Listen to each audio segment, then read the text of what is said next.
Assalamualaikum warahmatullahi wabarakatuh. Waalaikumsalam warahmatullahi wabarakatuh. Selamat siang, selamat berjumpa kembali di Seman Saga Corner.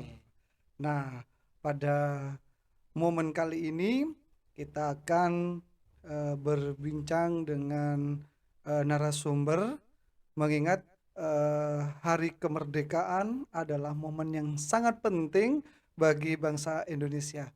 Pada kesempatan kali ini kita akan membahas tentang esensi kemerdekaan, peran pemuda, dan bagaimana kita dapat berkontribusi bagi kemajuan bangsa Indonesia. Hari ini kembali bersama Pak Hendri. Hari ini Pak Hendri, Assalamualaikum. Waalaikumsalam warahmatullahi wabarakatuh. Baik, gimana kabarnya Pak hari ini? Alhamdulillah tetap Sehat ya? merdeka. Wah, Ya. tetap semangat Pak ya. Semangat kemerdekaan. Ya, tetap. Kemerdekaan.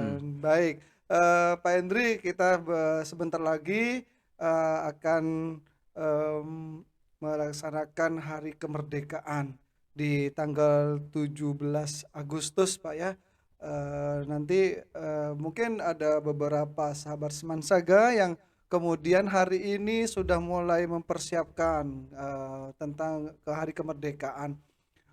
Sangat meriah sekali kalau kemudian kita perhatikan banyak desa, kecamatan yang sudah melaksanakan kegiatan-kegiatan menyambut datangnya Hari Kemerdekaan. Nah, sekarang kita mau berbincang-bincang dengan Pak Hendri. Nah, Pak Hendri, sebenarnya esensi Hari Kemerdekaan menurut Pak Hendri itu gimana, Pak? Baik, sebelumnya akan saya sampaikan salam dulu. Assalamualaikum warahmatullahi wabarakatuh. Waalaikumsalam warahmatullahi wabarakatuh. Baik Pak Rudi, jadi di bulan Agustus ini adalah bulan yang sebenarnya sangat sakral, adalah bulan yang merupakan suatu momen penting bagaimana terbentuknya suatu nation and state, suatu bangsa dan negara Negara, terhadap oke. Indonesia. Heeh. Maka Indonesia itu sebagai suatu bangsa itu diawali dari proklamasi kemerdekaan itu Mm-mm. pada tanggal 17 Agustus. Akan tetapi yang perlu difahami adalah 17 Agustus itu hanya sebatas pada konteks proklamasi. Heeh. Konteks proklamasi, tidak pada penyelenggaraan pemerintahan. Jadi proklamasi ini adalah esensinya adalah menyatakan diri bahwasanya Indonesia sebagai bangsa yang sudah merdeka. Sebagaimana proklamasi yang disampaikan oleh Bung Karno di dalam teks Baik. proklamasinya, di situ proklamasi. Kami bangsa Indonesia. Dengan ini menyatakan kemerdekaan Indonesia. Segala hal yang menyangkut hal-hal pemindahan pemerintahan akan diatur secara seksama dalam tempo yang sesingkat-singkatnya. Jadi hal ini merupakan suatu aspek yang sifatnya adalah bersifat de jure dan de facto secara hukum dan secara pengakuan menunjukkan bahwasanya Indonesia yang selama ini dijajah mulai dari Portugis, kemudian Spanyol sampai pada Belanda dan sampai pada Jepang itu menyatakan kemerdekaannya. Dan yang harus diingat adalah kemerdekaan Indonesia itu adalah kemerdekaan yang direbut. Jadi satu-satunya negara yang merdeka dengan cara direbut itu hanya Indonesia di Oh semua gitu. dunia ini, di seluruh Oh. dunia. Misalnya Amerika merdeka misalnya dengan cara mereka itu mengusir penduduk setempat, mengusir penduduk Indian yang itu disebut dengan masyarakat Apache. Kemudian Australia sama dengan mengusir penduduk aborigin misalnya. Cuman beda dengan Indonesia. Indonesia itu dengan cara direbut. Kalau Malaysia dengan cara diberikan oleh pemerintah Inggris. Makanya kemudian menjadi hal penting 17 Agustus itu proklamasi kemerdekaan sebagai esensi dari kemerdekaan itu sendiri terhadap bangsa Indonesia, terhadap keberadaan suatu bangsa, nation and state, sebuah bangsa yang berdaulat. Cuman yang harus diingat adalah ternyata syarat menjadi negara itu kan ada 4 itu. Yang pertama adalah wilayah. Jadi wilayahnya adalah yang diakui adalah wilayah yang diduduki oleh Belanda.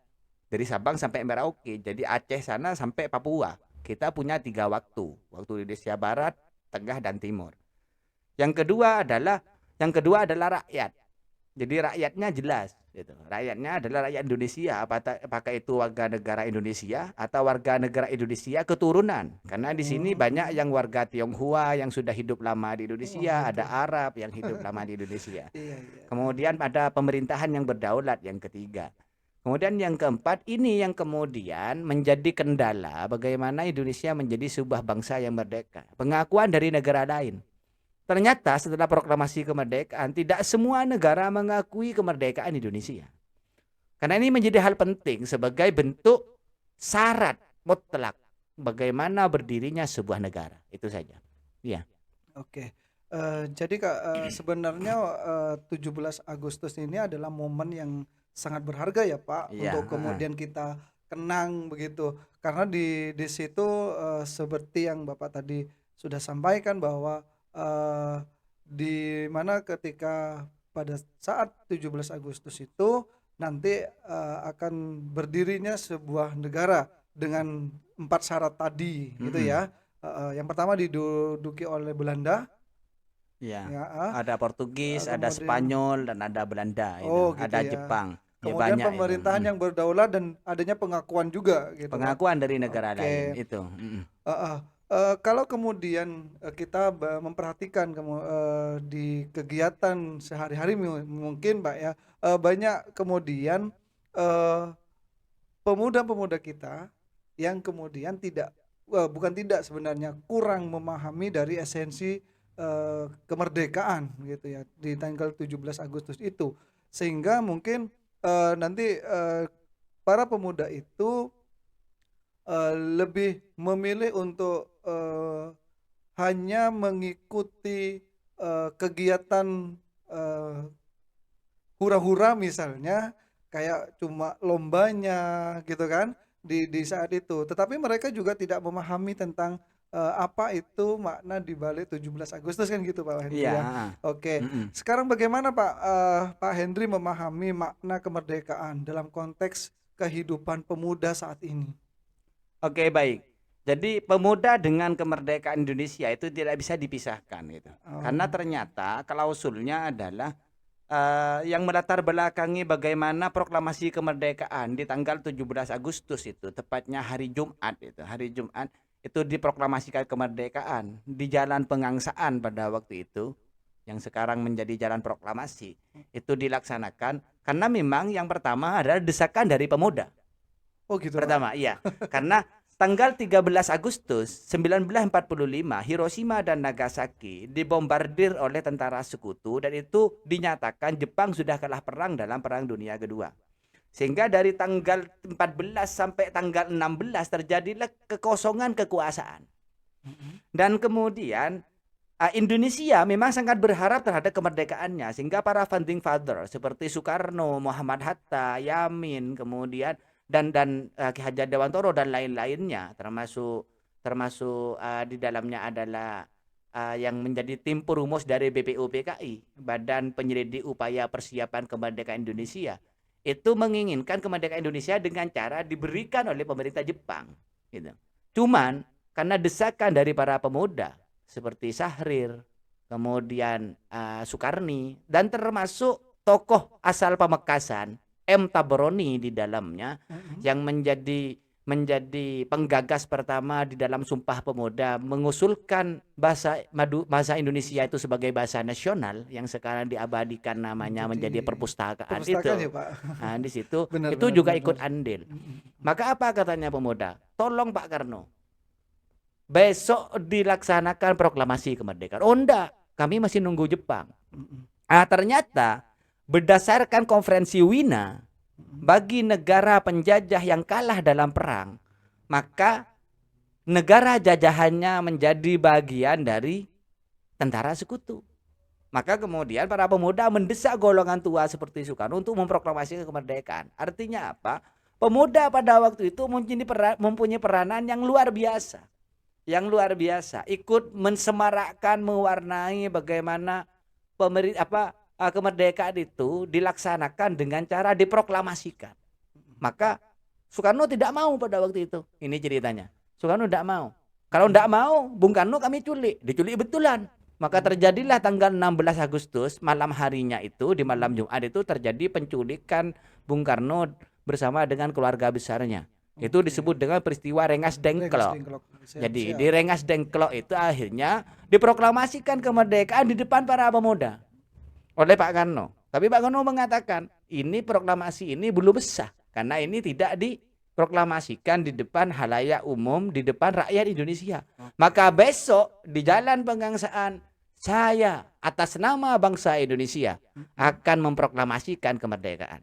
Sehingga kalau ditarik benang merah ini pada konteks pemuda saat ini, bagaimana semarak HUT, Hari Ulang Tahun Kemerdekaan RI ini bukan hanya sekedar semarak dalam konteks kegiatan-kegiatan seremonial semata, tapi bagaimana dijiwai dengan nilai-nilai religiusitas dan kebangsaan tentunya, yang fondamen negara kita dibangun di atas sebuah kebangsaan yang religius, yang itu dibangun dengan itu, yang itu sebagai gambaran dari semangat pemuda pada era 1945 ketika mempelopori bagaimana Indonesia menjadi negara yang merdeka, seperti itu. Oke, baik. Sebenarnya sangat menarik sekali Pak ya, kalau misalnya kita lebih mendalam mempelajari tentang sejarah kemerdekaan begitu, Iya, sehingga kemudian kita memunculkan rasa nasionalisme kita yang sangat tinggi terhadap bangsa betul, kita iya, begitu. Kalau mendengar tadi dari cerita Pak Henry bahwa pemuda yang kemudian menjadi pelopor utama, maka seharusnya sekarang itu pemuda ada di garda terdepan bagaimana kemudian kita sebagai pemuda memajukan sebuah bangsa.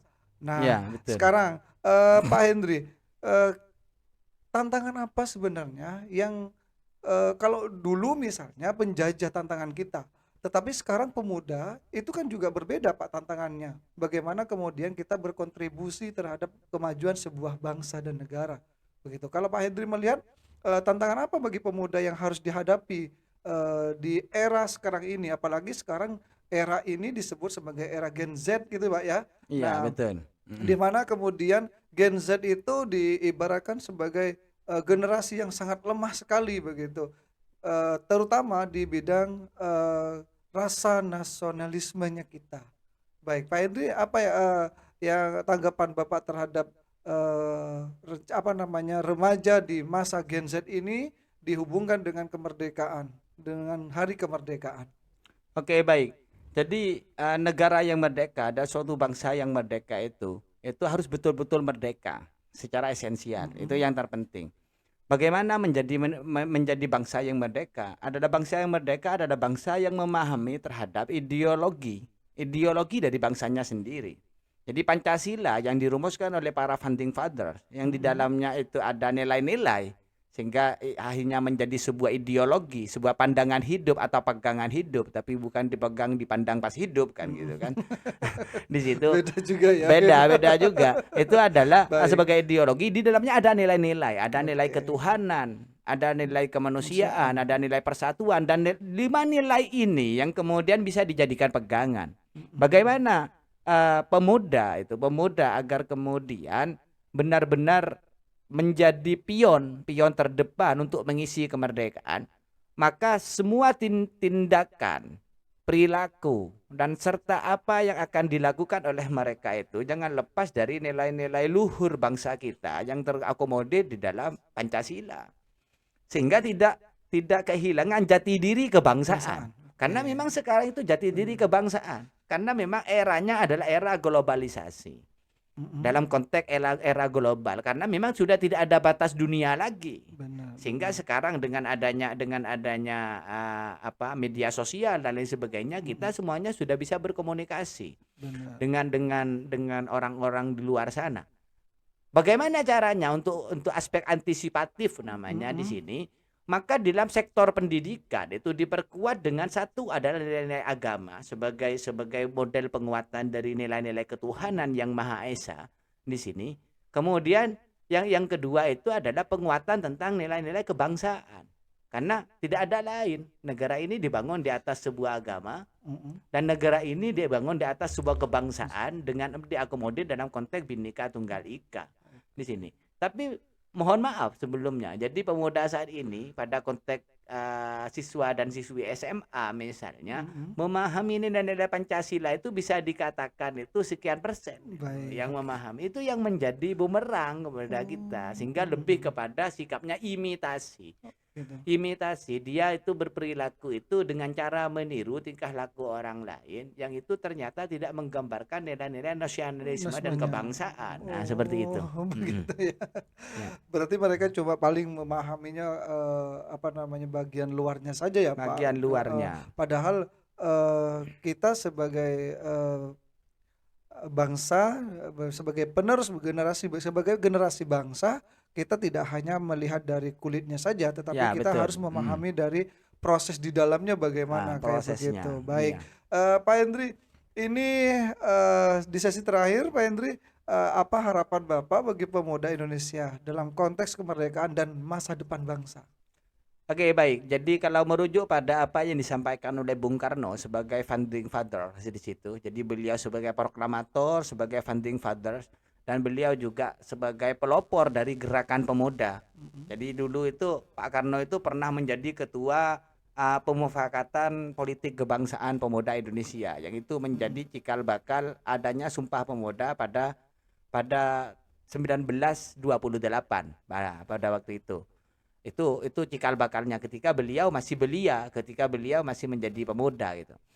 Artinya apa? Jadi harapannya adalah bagaimana pemuda ini menjadi garda terdepan. Jadi Pak Karno mengatakan, berikan saya 10 pemuda, niscaya saya akan guncangkan dunia.